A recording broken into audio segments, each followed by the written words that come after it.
Oke, saudara, saya akan share tentang Christ is enough, saudara.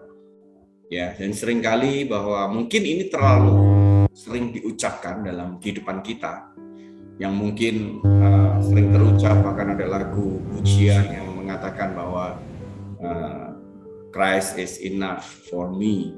Ya, sampai akhirnya biasa sesuatu yang sering diucapkan itu sampai pada satu titik akan menjadi sesuatu hal yang biasa, bahkan kita melupakan sebuah maknanya. Padahal saudara, ada sesuatu yang dampak yang besar ketika kita berani berkata, bukan hanya di dalam mulut kita, tetapi di dalam kehidupan kita, bahwa Yesus itu lebih dari cukup daripada apapun. Itu akan memiliki sebuah dampak yang luar biasa. Oh, anugerahnya, dia ini udah dilimpahkan dalam kehidupan kita pada setiap orang. Ya, tidak ada satupun yang tidak terima anugerah itu harusnya. Khususnya saudara semua yang ada di tempat ini, ya harusnya mengalami yang namanya anugerah Tuhan yang begitu luar biasa. Nah, hari ini saya mau share saudara, kenapa saudara kita ini harusnya bisa berkata bahwa Kristus itu cukup buat hidup kita, bahkan lebih dari cukup.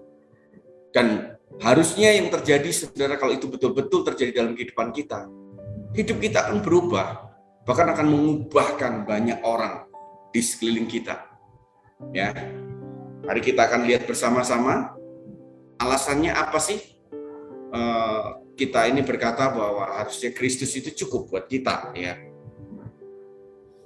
mari kita lihat bersama-sama di dalam Wahyu 1 ayat yang kelima. Dikatakan begini, dan dari Yesus Kristus saksi yang setia, yang pertama bangkit dari antara orang mati, dan yang berkuasa atas raja-raja bumi ini, bagi dia yang mengasihi kita dan yang telah melepaskan diri kita dari dosa kita oleh darahnya. Ya, saudara garis bawahi kata melepaskan kita dari dosa kita karena darahnya. Kita baca ayat dulu, baru nanti kita akan lihat bersama-sama. 1 Petrus 1 ayat 3, kita lihat lagi. Terpujilah Allah dan Bapa Tuhan kita Yesus Kristus, yang karena rahmat-Nya yang besar telah melahirkan kita kembali oleh kebangkitan Yesus Kristus dari antara orang mati kepada suatu hidup yang penuh pengharapan. Ya, tadi yang pertama adalah melepaskan dosa. Yang kedua adalah memberikan sebuah hidup yang penuh dengan pengharapan. Oke.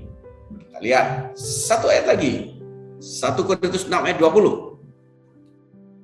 Sebab kamu telah dibeli dan harganya telah lunas dibayar. Karena itu muliakanlah Allah dengan tubuhmu. Saudara, kita sudah dibeli dan harganya telah lunas dibayar. Ya, ada 3 hal ini, saudara, yang saya ingin sampaikan. Mungkin aja kalau saudara kita cari ayat yang lain ada lebih dari 3. Saya percaya ada begitu banyak hal yang Yesus sudah lakukan dalam kehidupan kita sebetulnya. Cuman kadang seringkali kita tidak menyadari itu. Nah, kalau kita menyadari hal ini, saudara, harusnya kita pun dengan mudah berkata bahwa Yesus itu cukup buat kita. Kristus itu lebih dari cukup dalam kehidupan kita. Nah, apa yang dikerjakan saudara dari 3 ayat ini? Nah, yang dikerjakan oleh Yesus, saudara, Yesus Kristus itu adalah ini, saudara. Yang pertama adalah membebaskan kita dari dosa. Saudara, ini sebetulnya bukan hanya berita tentang penebusan saja yang karena saya begitu banyak dosa, dulu manusia semuanya berdosa, lalu kita dibebaskan, saudara. Sebetulnya bukan hanya sekedar itu. Buat kita semuanya yang pada petik betul-betul mengalami perjumpaan dengan Tuhan, saudara, yang pada dasarnya manusia itu punya natur dosa. Yang saya memberitahu, ya, kita ini punya kecenderungan hati untuk berbuat dosa. Ya, walaupun mungkin kita ini adalah Kristen yang dilahirkan dari kecil menjadi dari keluarga Kristen, Tapi percayalah, manusia itu punya natur dosa, punya kehidupan saudara? Secara natural, kita ini akan cenderung negatif, cenderung ingin berbuat salah. Makanya nggak heran, saudara, orang itu untuk mendengar hal yang negatif, saudara, yang jelek, itu cukup sekali. Ya, walaupun kita hari ini dikaburkan antara kata positif dan negatif ya. Kita lebih suka negatif sekarang daripada positif. Sekarang kalau orang ngomong positif itu orang kaget. Kalau negatif itu bersuka cita. Tetapi saudara, ilmiah kita ini gini, saudara, natural kita itu gini. Saudara kalau punya anak, nggak usah diajari berbuat jahat, saudara.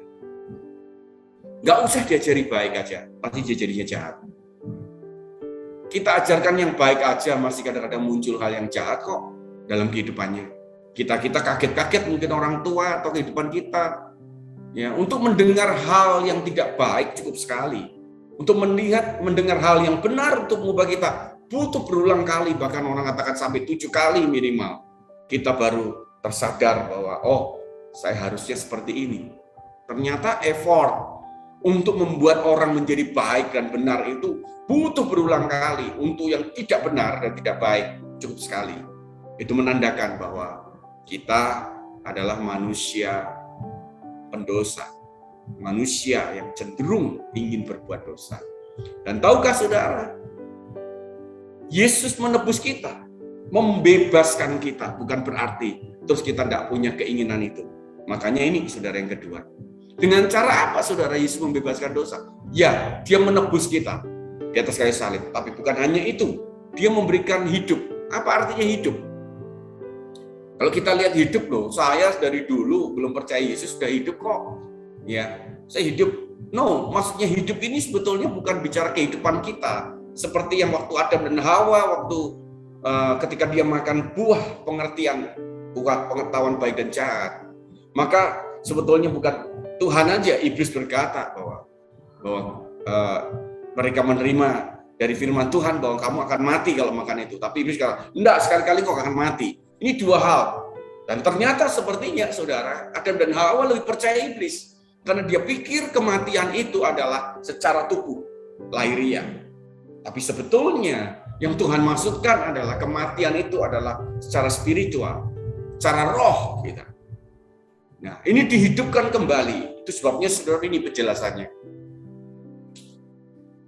Saya dulu saudara sebelum bertobat, saya seringkali saudara ngomong hal yang tidak baik, kotor, jorok. Dan itu tidak terjadi apa-apa dalam hidup kita.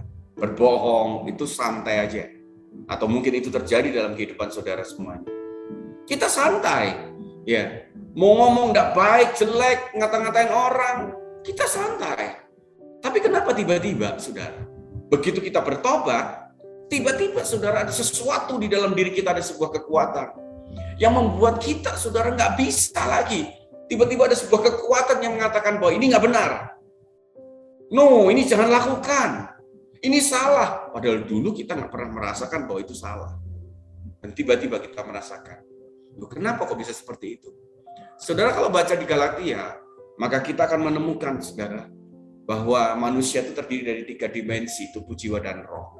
Di mana tubuh itu memakai bahasa dengan yang sama dengan identik dengan kedagingan kita. Jadi ada daging, ada tubuh, jiwa, dan roh. Jiwa itu ada di tengah-tengah. Jiwa ini akan melekat. Mana yang lebih kuat? Makanya kalau dia sudah baca di Galatia, mereka yang hidup dalam daging, mereka berpikiran, bertindak daging. Tapi mereka yang hidup di dalam roh, mereka berpikir, mereka bertindak di dalam roh.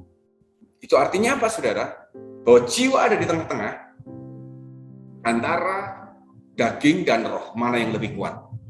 Nah, sebelum kita diberi hidup, saudara, sesungguhnya yang ada itu cuma hanya daging dan roh.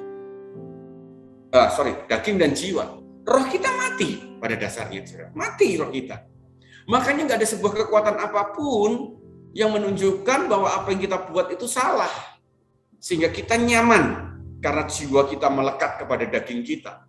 Saudara, jadi mau berbohong, mau katakan jelek, kotor, maki orang, itu tidak ada rasa bersalah sama sekali. karena roh kita mati. Makanya begitu kita ditebus oleh Yesus, saudara, apa yang terjadi? Roh kita hidup. Sehingga roh kita ini, saudara, punya kekuatan untuk menarik jiwa kita untuk melakukan hal yang benar. Makanya begitu orang bertobat, tiba-tiba, saudara, ketika dia melakukan hal yang tidak baik dan tidak benar, maka jiwanya, pikiran, perasaan, dan kehendaknya mulai terganggu. Dia mulai merasa bahwa ini nggak benar, nggak baik kalau saya lanjutkan terus-menerus. Sehingga ketika roh itu bertambah kuat, maka jiwa akan ditarik ke roh. Maka kita akan mengerjakan semuanya. Dan tiba-tiba kita bisa melawan dosa yang dulu sebelumnya kita nggak mampu sama sekali. Jadi saudara, karya Tuhan itu bukan hanya penebusan saja sebetulnya. Penebusan itu awal. Tetapi Tuhan terus mengerjakan dari awal penebusannya dia. Memberikan, menghidupi. Roh kita dihidupkan kembali, saudara. Bahkan tidak berhenti sampai di situ, saudara. Yang ketiga adalah menjadikan kita miliknya. Bayangkan, kalau saya melihat 3 hal ini aja, saudara, ada begitu besar anugerah Tuhan dalam hidup kita. Kita yang pada dasarnya hidup berlumur, berkecimpung, dan hidup di dalam dosa. Dan tiba-tiba kita dibebaskan. Kita yang terus di bawah hukuman mati, tetapi dia bebaskan. Dia sendiri menggantikan kematian. Dan dia menghidupkan kembali roh kita. Memberikan kehidupan. Gak cukup sampai di situ. Dia menjadikan kita miliknya. Bayangkan, saudara. Apakah ini gak cukup, saudara, apa yang Yesus lakukan dalam hidup kita? Seringkali, saudara, kita gak menyadari itu. Kita anggap bahwa, oh ya, saya ditebus. Nah, nanti kalau saya salah lagi, saya ditebus. Bukan hanya itu. Sekali dia menebus, untuk selama-lamanya. Karena dia hidupkan rohnya. Kita hidupkan roh kita kembali. Dia berikan roh kudusnya untuk menolong kita untuk tetap hidup. Dan kita menjadi miliknya. Artinya kalau kita menjadi miliknya, sepenuhnya hidup kita itu di bawah tuntunannya. Jadi harusnya kita nggak perlu bingung-bingung cari tuntunan. Dia pasti menuntut karena kita miliknya. Dia akan menjaga. Nggak perlu kita minta karena kita adalah miliknya. Tapi berapa banyak orang menyadari bahwa kita adalah milik Yesus? Seringkali enggak. Dia lupa, dia nggak sadar bahwa dalam kehidupan kita, saudara, bahwa sebetulnya udah punya satu paket lengkap, saudara, anugerah ini yang melandasi bahwa Kristus itu cukup buat kita. Nah, apa yang seharusnya kita lakukan ini, saudara? Ini yang seharusnya ya. Kalau kita menyadari semuanya itu, saudara, maka ini yang seharusnya. Kalau tidak seharusnya, berarti kita belum mengalami yang namanya pembebasan dari dosa. Ya, kita belum mengalami, saudara, yang namanya kehidupan yang baru, memberikan hidup. Kita belum mengalami. Kita merasa bahwa kita adalah milik Yesus. Yang harusnya yang terjadi adalah kita menjadi hamba kebenaran. Dulu hamba dosa, sekarang jadi hamba kebenaran. Dulu kita menyukai dosa, sekarang kita menyukai kebenaran. Dulu kita mengejar dosa dan hidup dalam dosa, sekarang yang kita kejar adalah kebenaran. Ada sebuah kerinduan dalam diri kita, terus mengerti, mengejar terus. Apakah itu kebenaran? Mana yang benar? Ya, ini salah, saya harus cari yang mana yang benar.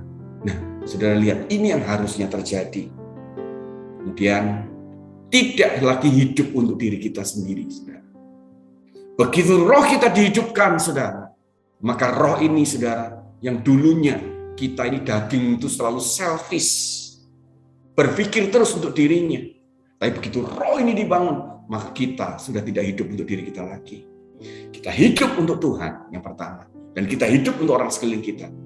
Makanya, saudara, bicara dampak dalam hidup kita, ini pasti terjadi jika saudara kita menyadari bahwa Kristus itu lebih dari cukup, bahwa Yesus itu sudah melakukan lebih daripada apapun dalam hidup kita. Anugerahnya itu sudah dilimpahkan dalam kehidupan kita. Maka begitu kita aja putuskan hidup kita bukan untuk diri kita, maka saudara, dampak yang terjadi itu dengan sendirinya. Saudara akan menjadi pemimpin dengan sendirinya. Nggak perlu saudara dengan yang namanya posisi. Dan tiba-tiba, saudara, apa yang kau katakan, orang mendengar. Apa yang kau lakukan, orang akan ikuti. Itu karena kita tidak hidup untuk diri kita sendiri, saudara. Dan yang ketiga adalah kita harus hidup melayaninya. Ya, karena kita milik Yesus. Karena dia udah melakukan lebih daripada apapun.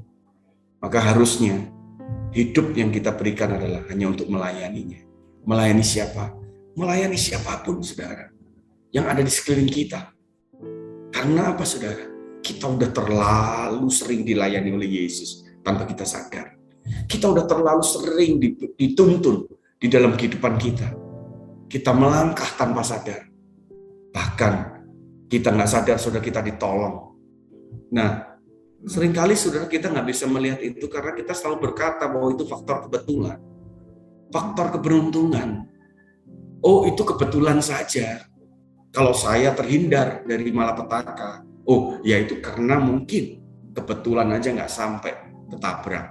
Oh, mungkin saudara kita berkata, oh karena saya hebat, saya udah terlatih di area itu. Sehingga kita mengabulkan semuanya. Sehingga kita tidak lagi hidup melayani dia, saudara. Nah, makanya ini, saudara, yang sering kali dalam pikiran kita yang terjadi ini, saudara. Jika saudara nggak pernah mengalami apa yang tadi saya katakan semuanya dalam hidup kita, ini memberi karena supaya kita diberkati. Nah, ada banyak orang memberi loh, saudara. Tapi karena supaya kita diberkati, ada sebuah alasan di balik semuanya. Jadi saudara, hati-hati, saudara. Ketika kita melakukan sesuatu, kita nggak punya daya. Kalau kita nggak pernah melihat bahwa Yesus itu cukup buat kita, apa yang sudah dilakukannya dia, saudara, maka kita akan memberi supaya kita diberkati. Kita butuh sebuah alasan di balik kita melakukan sesuatu yang baik. Kita butuh alasan. Kemudian memberitakan Injil, karena itu adalah perintah, saudara. Mungkin kita takut kalau kita melanggar perintah itu. Mungkin kita takut bahwa kita akan masuk api neraka. Kita akan takut kalau kita menjadi manusia yang terkutuk, saudara. Oh, harus memberitakan Injil. Oh ya, makanya memberitakan Injil dengan berat hati, saudara. Karena ini adalah perintah. Oh, seandainya, saudara, itu bukan perintah. Saya beberapa waktu yang lalu, saudara, saya nggak tahu, tiba-tiba ada orang Korea, saya nggak kenal, tiba-tiba DM saya, saudara, di IG, saudara. Akhirnya saya ngobrol lah dengan dia. Dia minta nomor WA dan akhirnya kami chatting beberapa lama, saudara. Dan waktu mulai masuk, saya udah mulai ngobrol banyak hal, lalu saya masuk, saudara. Saya tanya, kamu agamamu apa, saudara, gitu. Dan dia jawab, dia ateis, dia gitu. Lalu saya mulai tanya, kenapa kamu ateis? Lalu saya berikan ayat-ayat, sudah saya kirim ayat, dan dia tahu, dia kirim ayatnya. Ya, saya katakan, mungkin kamu dulu adalah orang Kristen, saya katakan gitu. Ya, dan dia nggak jawab. Terus saya tanya, kenapa kok kamu jadi ateis?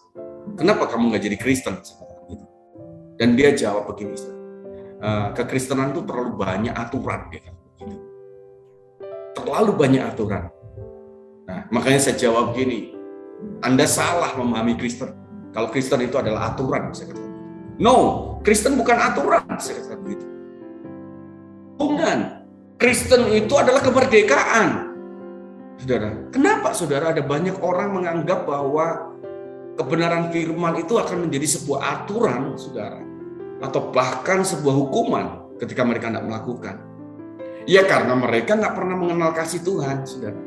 Makanya kalau orang tidak mengenal Tuhan sebagai kasih, sudah Allah adalah kasih, Bapa kita adalah kasih, maka dia akan melihat setiap firman yang dibaca itu adalah sebuah aturan, saudara. Dia melihat, saudara, bahwa firman itu adalah hukuman di dalam kehidupannya, bukan sebuah kemerdekaan yang mereka lakukan karena memang mereka melakukan dengan sukacita. Memberitakan Injil karena perintah. Dan bayangkan, saudara, kalau dalam kehidupan kita terus dikelilingi oleh perintah, apa yang akan terjadi? Kita akan mengalami burnout. Kita akan mengalami tuntutan-tuntutan yang harusnya bukan menjadi tuntutan. Kita akan mengalami keletihan rohani, capek dalam kehidupan kita. Karena semuanya adalah aturan. Seperti yang tadi, Dan akhirnya saya tunjukkan ayat-ayat tentang kebenaran firman. Dan dia berkata, thank you. Saya bisa ngerti kekristenan dari sisi yang lain, dikatakan begitu. Ya. Melayani karena supaya terlihat rohani atau menyukai aktivitas, saudara. Pelayanan itu kadang-kadang karena mereka suka aktivitas. Karena mereka adalah orang-orang yang pengen kelihatan rohani. Oh, kalau saya pelayan Tuhan. Jadi bayangkan, saudara. Jadi mereka sebetulnya melakukan itu karena sebuah aktivitas, karena ingin punya teman, dan lain sebagainya. Bahkan beribadah pun karena supaya, ya saya jadi orang Kristen nih, Kristen kan harus beribadah. Nah makanya sekarang ini sudah menjadi masalah besar di gereja-gereja. Saya ketemu teman-teman yang gembala, mereka menanyakan, saya berharap bahwa setelah UCC nanti gedung baru tiba, saudara semua mulai kembalilah untuk onsite kembali. Ya, saya katakan begitu karena saya masih ingat Kowing juga katakan bahwa hubungan itu nggak bisa di-download, dikatakan begitu. Saudara bisa download apapun di dalam kehidupanmu, tapi hubungan nggak bisa, saudara. Ya, sehingga kalau kita nggak ada hubungan, kita nggak beda dengan perkumpulan-perkumpulan yang lain hari-hari ini. Bahkan perkumpulan-perkumpulan yang lain pun masih mengutamakan hubungan, apalagi kita, saudara. Saya berharap setelah tempat yang baru nanti sudah selesai, semua lebih kembali antusias kembali untuk bisa onsite. Hari ini, saudara, gereja mengalami kebangkrutan yang luar biasa. Mereka mengatakan setelah sekian lama 2 tahun, mereka semua dikatakan begitu, kami onsite, habis jemaat mereka. Mereka nggak mau. Mereka berpikir bahwa hanya mereka mendengarkan khotbah lewat YouTube, itu adalah sebuah ibadah sekarang. Apapun, mereka harus bisa berpindah satu dengan klik yang lain pun dengan cepat. Saudara, begitu dia dengar firman yang dia nggak suka, saudara, mungkin sebetulnya itu adalah kebutuhannya, dia menegur dia, langsung dimatiin, dia cari yang suka dia. Makanya seperti akhir zaman, orang akan mendengarkan mereka yang dia sukai mendengar. Dia suka mendengar, yang enak didengar oleh telinganya dia. Dan ini terjadi, saudara. Kalau di ibadah, saudara nggak bisa. Saudara sungkan. Saudara begitu firman disampaikan, saudara mau berdiri, mau pulang. Mau nggak mau, saudara duduk di sana. Firman yang disampaikan, mau nggak mau, saudara terima. Kayak gitu. Itu akan mengoyak semuanya hati kita. Karena kebenaran itu akan memerdekakan kita. Ya, beribadah karena kelihatan rohani. Nah, akibatnya apa, saudara, yang terjadi? Kita kan menjadi Kristen agamawi, saudara. Apa itu Kristen agamawi? Kekristenan yang didrive, yang didorong oleh hukuman, ketakutan, atau imbalan. Hasil yang dia terima. Nah, inilah Kristen-Kristen agamawi, saudara. Jadi kalau dia ingin melakukan sesuatu, dia akan bertanya, apa yang saya dapatkan? Kalau dia ingin melakukan sesuatu karena takut, saudara. Kalau sampai dia tidak melakukan itu, maka dia akan mengalami ketakutan yang luar biasa. Jadi Kristen agamawi itu cuma didrive oleh 2 hal, ketakutan atau imbalan, cuma 2 itu aja. Nah itu tadi, saudara, karena dia tidak mengalami Yesus. Karena dia Kristen agamawi, maka dia melakukan dengan terpaksa semuanya, saudara. Dengan terpaksa. Ya, semua ibadah pun terpaksa, melayani terpaksa, memberi terpaksa. Makanya mereka akan sering hitung-hitungan dengan Tuhan. Saudara, kalau dia terjadi, dia lihat temannya diberkati, dia akan mengatakan, kenapa kok dia lebih diberkati daripada saya? Ya, kalau dia melayani, mendapatkan jadwal lebih banyak, dia berkata, kenapa kok saya lebih banyak? Kok enak dia cuma sekali? Kenapa kok saya 2 kali, 3 kali? Dia nggak bisa melihat bahwa semuanya itu adalah kesempatan dalam kehidupannya. Dia terus, saudara, compare, bandingkan dia dengan yang lain. Dia hitung dengan Tuhan. Untung aja Tuhan tidak balas menghitung semuanya, saudara. Kalau Tuhan balas hitung, saudara, kita akan kolaps, kita akan bangkrut hidup kita. Ya, setiap udara yang kita hirup Tuhan hitung, misalkan gitu. Setiap keberadaan hidup kita Tuhan hitung. Tapi kita sering hitung-hitungan, saudara. Dan akhirnya tidak bisa sepenuh hati dalam melayaninya, saudara. Kita akan mengalami keletihan, kelesuan, saudara. Ada berapa banyak orang malah mengalami letih lesu dalam melayani Tuhan. Padahal Alkitab gini, oleh karena kemurahan Allah, aku tidak tawar hati, maka aku akan melayaninya. Saudara, kalau orang melihat bahwa pelayanan itu adalah merasakan kemurahan hati Tuhan, untuk diberi kesempatan untuk kita bisa melayani. Harusnya melayani itu recharge dalam diri kita. Harusnya melayani itu menjadi sebuah kekuatan baru, bukan melelahkan, bukan meletihkan lagi. Tapi kalau kita pandang bahwa itu adalah sebuah keharusan, ketakutan, saudara, terpaksa, saudara, karena kita menghitung tidak sepenuh hati, maka yang terjadi adalah burn out. Kita letih, kita capek, saudara, mengerjakan semuanya itu. Seharusnya, saudara, yang terjadi adalah ini. Memberi karena kita udah banyak menerima berkat dari Tuhan. Berkat itu bukan bicara finansial. Ada begitu banyak berkat dan anugerah yang Tuhan lepaskan dalam kehidupan kita. Keluarga kita, kesehatan kita, saudara, apapun, ya, anugerah Tuhan itu terus mengalir dalam kehidupan kita. Jadi kalau kita memberi, karena kita udah terlalu banyak memberi, sudah menerima dari Tuhan. Makanya kita terus harus lepaskan, memberi. Karena saya udah terlalu banyak menerima berkat dari Tuhan. Ya, apapun itu, berkat itu terus mengalir dalam kehidupan kita. Tanpa kita sadari, setiap hari kita bisa berangkat pergi ke kerja, itu karena kemurahan Tuhan, anugerah Tuhan. Ketika kita berjumpa dengan seseorang, lalu kita ngomong sesuatu hal yang sederhana, dan orang itu dipulihkan, itu anugerah Tuhan. Ketika kita punya keluarga, anugerah Tuhan. Saudara, kau masih bisa tinggal di rumah, anugerah Tuhan. Ada banyak yang gak punya rumah sama sekali. Ketika engkau masih bisa bekerja, itu anugerah Tuhan. Karena ada begitu banyak orang bertahun-tahun mengirim lamaran dan tidak pernah diterima sampai hari ini. Itu adalah anugerah Tuhan. Saudara, berkat yang Tuhan berikan. Memberitakan Injil karena kita sudah diselamatkan, saudara. Maka kita nggak boleh egois bahwa karena saya sudah diselamatkan, maka saya kepingin orang-orang di sekeliling saya juga diselamatkan. Maka saya harus beritakan Injil itu kepada siapapun yang saya jumpai. Begitu saya ketemu bahwa dia belum kenal Yesus, saya harus kenalkan sebuah pribadi, seorang pribadi yang begitu hebat, yang begitu penuh kasih, yang begitu melimpahkan rahmat-Nya dalam hidup kami. Karena saya nggak ingin mengalami itu sendiri. Saya ingin orang-orang sekeliling kami mengalami semuanya. Nah, harusnya itu, saudara, dasar memberitakan Injil. Melayani karena sudah menerima kebaikan Tuhan. Karena kita adalah milik-Nya, dijadikan milik-Nya.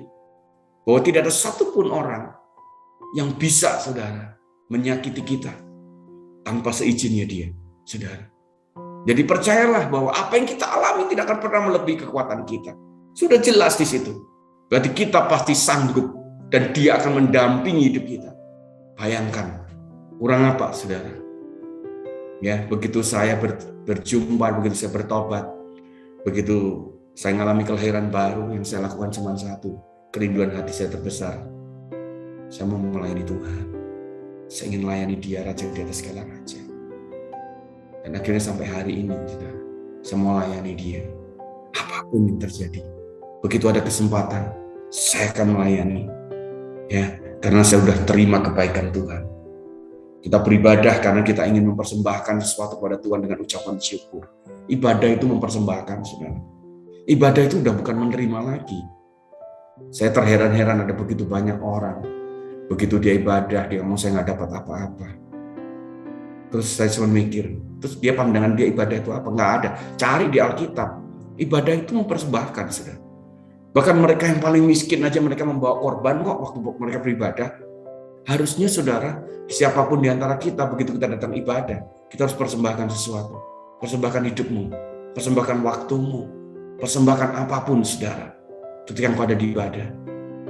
Ketika engkau ingin mempersembahkan, kenapa saudara kita persembahkan? Karena saudara kita udah terima kebaikan Tuhan, anugerah Tuhan. Itu udah begitu hebat dalam kehidupan kita. Nah, ini harusnya, saudara, yang terjadi. Ya, kalau kita betul-betul merasakan, mengalami bahwa iya benar, engkau lebih dari cukup dalam hidupku Tuhan. Sehingga apapun yang kami buat hari-hari ini nggak sebanding dengan apa yang kamu buat. Sehingga kita nggak perlu hitung semuanya.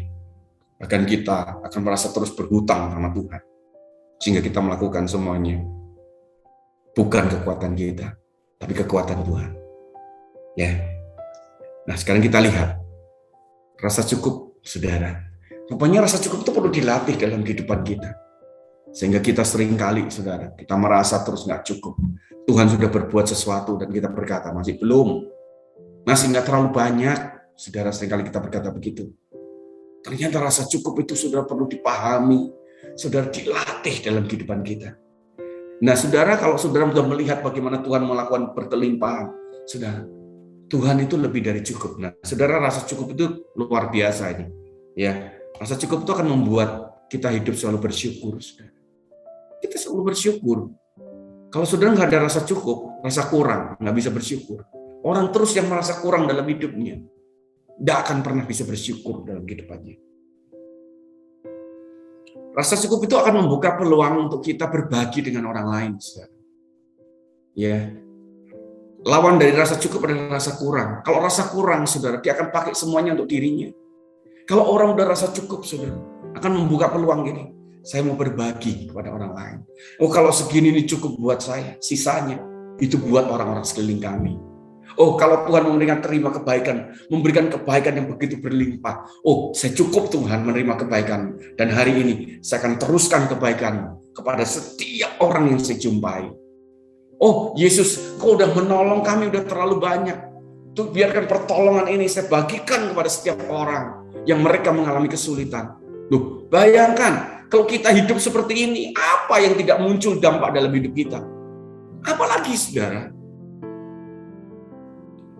Apakah kita tidak pernah merasakan bahwa sesuatu yang paling bahagia itu adalah ketika kita melihat orang lain berbahagia? Ketika kita melakukan sesuatu dan orang itu yang harusnya dia menangis dan tiba-tiba dia tersenyum. Saudara, kalau hari ini engkau merasa bahagia untuk dirimu sendiri, itu bahagia yang belum lengkap. Itu masih bahagia yang masih semu. Kebahagiaan yang sesungguhnya adalah ketika engkau melakukan sesuatu, entah itu orang tuamu, sekelilingmu, saudaramu, temanmu, bahkan mungkin orang yang tidak dikenal. Ketika engkau melakukan itu dan mereka tiba-tiba tersenyum dengan ucapan syukur, maka engkau akan baru merasakan kebahagiaan yang paling hakiki. Kebahagiaan, sukacita penuh itu baru mengalir dalam kehidupan kita. Dan mungkin kadang-kadang saking kita bahagianya, sampai kita bisa meneteskan air mata kita. Bahkan mungkin kita bisa menangis karena kita bahagia. Karena kita melihat ada banyak orang yang mereka tersenyum karena melihat Tuhan. Wow, saudara, rasa cukup membuka peluang kita untuk berbagi dengan orang lain. Rasa cukup itu sudah tidak akan memberi tempat keserakahan untuk muncul dalam hati kita. Tidak ada, saudara. Cara mengunci keserakahan adalah dengan rasa cukup. Ya, karena serakah itu akan selalu kurang terus dalam kehidupannya. Terus kurang. Tapi rasa cukup akan menghentikan kita. Kita tidak akan memberikan sebuah tempat celah sedikit pun untuk keserakahan untuk muncul. Nah, yang keren ini, saudara, rasa cukup itu akan membawa hidup kita dalam kelimpahan. Berlimpah itu tidak tergantung dari berapa banyak yang kita terima. Limpahan itu tergantung dari berapa banyak yang kita lepaskan dalam hidup kita. Kalau orang dunia, ukuran kesuksesan adalah berapa banyak yang dia kumpulkan. Kalau buat kita, kebenaran yang sesungguhnya adalah menurut firman Tuhan, bahwa kelimpahan itu adalah berapa banyak, sukses itu berapa banyak yang kita lepaskan kepada orang sekeliling kita. Nah, rasa cukup itu, saudara, akan membawa hidup kita terus dalam berkelimpahan.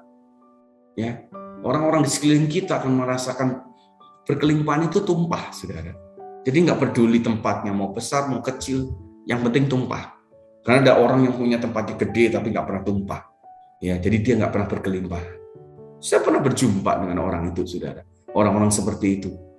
Ya, yang dimana waktu itu, saudara, saya mobil belum ada, saudara, rumah belum punya, ngontrak. Terus saya ketemu dengan dia punya rumah yang punya kolam renang, mobilnya ada 5. Terus dia ngomong di depan saya bahwa dia kurang, saudara. Dia merasa hidupnya itu penuh dengan kekurangan. Terus saya langsung mikir gini, saudara. Hah? Dia sudah punya mobil, udah punya rumah mewah, sementara saya belum punya apa-apa, dan dia merasa kurang. Berarti saya ini apa ini, saudara? Saya langsung mikir, aduh, berarti hidup saya itu terpuruk berarti. Ya, kalau dia aja seperti itu. Dulu saya ngalami seperti itu, saya lihat. Saya pada satu titik saya melihat, oh ternyata itu hanya dibatasi dengan kata rasa cukup saja. Dia sampai kapanpun, dia mau punya 10 rumah, mau punya 100 mobil, mau punya apapun, dia akan merasa terus kekurangan. Nggak pernah menikmati yang namanya kelimpahan. Kelimpahan itu adalah tumpah, saudara. Nah, kita lihat Amsal 11 ayat 24.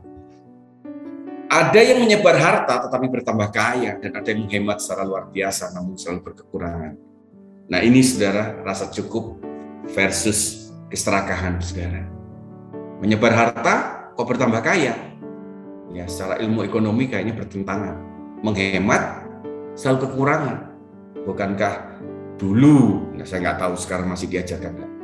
Orang berkata bahwa hemat pangkal kaya, sehingga sampai hari ini ada begitu banyak orang yang begitu berhemat luar biasa. Nggak salah dengan hemat, saudara.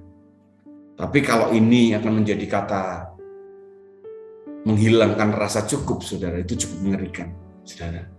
Dia akan terus merasa kurang terus di dalam kehidupannya. Ya, dia punya gelas 220 mili diisi air. Begitu mau penuh dia langsung ambil yang 600 mili. Ya, jadi nggak sampai separuh. Dia katakan, aduh baru separuh kok. Begitu mau penuh 660 mili diambil galon 19 liter. Waduh, itu malah nggak ada apa-apanya, saudara. Ya nggak sampai 10% mungkin ya. Nggak sampai 10%. Ya. Begitu dia ngomong, aduh sedikit sekali, begitu galon mau penuh dia bikin tandon 1 kubik 1000 liter. Nggak ada apa-apanya lagi. Masih banyak yang kering di lantai itu, dia katakan begitu. Nggak cukup, saudara. Ya, tandon mau penuh dia bikin kolam renang. Dan sampai kapanpun, padahal yang dia terima udah jauh melampaui. Tapi ada loh orang yang hanya punya tempat gelas kecil 220 mili dan itu tumpah-tumpah kepada orang sekelilingnya dia. Dan mereka merasakan kasih, berkat itu tercurah di sekeliling mereka. Rasa cukup, saudara. Ya, rasa cukup akan membatasi kita untuk kita bisa berkata bahwa God is good. Ya, Christ is enough. Ya, cukup buat kita. Sehingga kita, saudara, nggak akan menghitung lagi ketika kita mengerjakan banyak hal di dalam kehidupan kita. Kita bukan hanya bertumbuh, tetapi kita bisa memberikan dampak buat orang-orang sekeliling kita. Ya, ketika kita terus berjalan, saudara, kita udah punya kesempatan, saudara. Saya tuh melihat ada sebuah gereja, mungkin saya nggak perlu sebutkan bahwa gereja itu gereja yang gede dan kaya, saudara. Ya seringkali kalau saya melihat gereja seperti itu, seringkali mereka tidak banyak buat sesuatu. Tapi ini lain gereja ini, saudara. Ternyata di balik semuanya ini gereja ini punya misi yang begitu banyak, saudara. Dan saya melihat, saudara, ternyata bisa ya untuk kita menjadi besar, saudara, ya kan? Menjadi banyak, saudara, menjadi diberkati Tuhan. Ternyata tetap bisa kok berada dalam posisi seperti itu. Kalau itu nggak ada rasa cukup, nggak bisa. Ternyata dia punya misi, dia tolong begitu banyak orang, dia tolong banyak gereja yang membuat saya, saudara, lihat. Bahkan saya melihat, saudara, ada banyak juga gereja yang masih kecil, tapi dia juga punya misi yang luar biasa. Dibatasi dengan rasa cukup, dia tolong. Itu memotivasi kami. Kami ngomong, saudara, sama para leaders kami. Tuh lihat, ya kalau kita hari ini, kita tidak boleh berhenti untuk terus menabur apapun yang kita punyai. Kita harus bergerak terus dengan sebuah misi yang Tuhan berikan. Karena Tuhan lebih dari cukup memberikan dalam kehidupan kita. Nah, saudara, ini contoh Rasul Paulus berkata, ya. Kalau ini Paulus yang ngomong, harusnya kita dengar, ya. Oh, Kristus itu cukup, saudara. Nah, lihat. Malahan segala sesuatu kuanggap rugi karena pengenalan akan Kristus Yesus. Tuhanku lebih mulia daripada semuanya. Oleh karena dialah aku telah melepaskan semuanya itu dan menganggapnya sampah supaya aku memperoleh Kristus. Saudara, Paulus itu bukan sembarang orang. Dia bukan hanya orang yang pintar, ya, karena dia adalah orang yang kaya dan dia adalah orang yang berpengaruh, yang punya kekuasaan. karena dia bisa membunuh dengan kuasa yang diberikan, membunuh tanpa dihukum. Itu punya kuasa yang hebat. Di anggota Sanhedrin, saudara, seperti kayak anggota DPR atau MPR yang memutuskan banyak hal. Dia orang yang punya pengaruh besar, dia orang yang pinter, saudara, yang luar biasa karena dia menulis hampir separuh perjanjian perjanjian baru, saudara. Bahkan dia adalah orang yang kaya, dia dari keluarga intelektual, pinter, kaya, berpengaruh. Tapi saudara perhatikan apa yang dikatakan Paulus. Dia katakan, aku anggap rugi semuanya itu. Karena aku kenal Yesus. Semuanya aku anggap sampah. Bayangkan saudara, apa yang dialami dia itu. Sampai berkata bahwa Kristus itu lebih dari cukup dalam hidupku. Makanya gak heran, hidupnya dia begitu berdampak, saudara. Dimanapun dia berada. Wow, jejak-jejak kakinya dia sedang membawa kemuliaan Tuhan. Karena dia tahu bahwa Kristus itu lebih daripada apapun. Anugerahnya lebih daripada apapun, saudara. 1 Timotius 6 ayat 6, saudara. Ayat terakhir. Memang ibadah itu kalau disertai rasa cukup, memberi keuntungan besar. Dalam terjemahan yang lain, memang ibadah itu kalau disertai rasa cukup memberikan kuasa yang besar. Saudara, ada kuasa yang dahsyat ketika ibadah itu disertai rasa cukup. Apalagi ketika kita melihat bahwa Yesus itu lebih dari cukup dalam hidup kita, maka apapun yang kita kerjakan akan mendatangkan keuntungan yang besar, akan mendatangkan kuasa yang besar. Apa yang kita sentuh dan tiba-tiba berubah semuanya di dalam kehidupan kita. Dan yang terakhir, saudara, kita ini harus tahu diri. Jadilah orang yang tahu berterima kasih dengan apa yang Tuhan sudah berikan. Hidup Yesus sudah diberikan dalam hidup kita. Dia memberikan hidupnya, membangkitkan roh kita yang sudah mati dan menjadikan kita miliknya. Apakah itu tidak cukup dalam hidup kita? Mari kita bertobat jika hari ini kita masih menghitung segala sesuatunya. Mari kita bertobat jika kita melakukan karena terpaksa. Kita bertobat, saudara. Jika kita mengerjakan karena kita penuh ketakutan, harusnya kita penuh terima kasih dan ucapan syukur karena God is good. Ya, Kristus lebih dari cukup dalam kehidupan kita. Saya percaya hidupmu dimanapun kau berada, engkau akan berdampak. Mari kita berdoa. Hamba-Mu selesai Tuhan, kebenaran disampaikan, dan kami boleh melihat lebih jelas lagi bahwa Yesus, Engkau lebih dari cukup dalam hidup kami semuanya. Dan biarkan Tuhan, di dalam kehidupan kami mulai berlimpah kasih karunia-Mu untuk mulai mengalir dimanapun kami berada. Engkau melimpahkan di luar nalar kami, di luar kemampuan kami. Kami tidak bisa menghitungnya semuanya, sehingga harusnya hidup kami pun terpecah buat banyak orang di sekeliling kami. Terus berbicara kepada setiap kami, hamba-Mu selesai, tapi Engkau tidak pernah selesai. Engkau terus akan melimpahkan anugerah. Terpujilah nama-Mu, hanya di dalam nama Yesus kami ucap syukur. Haleluya. Amin.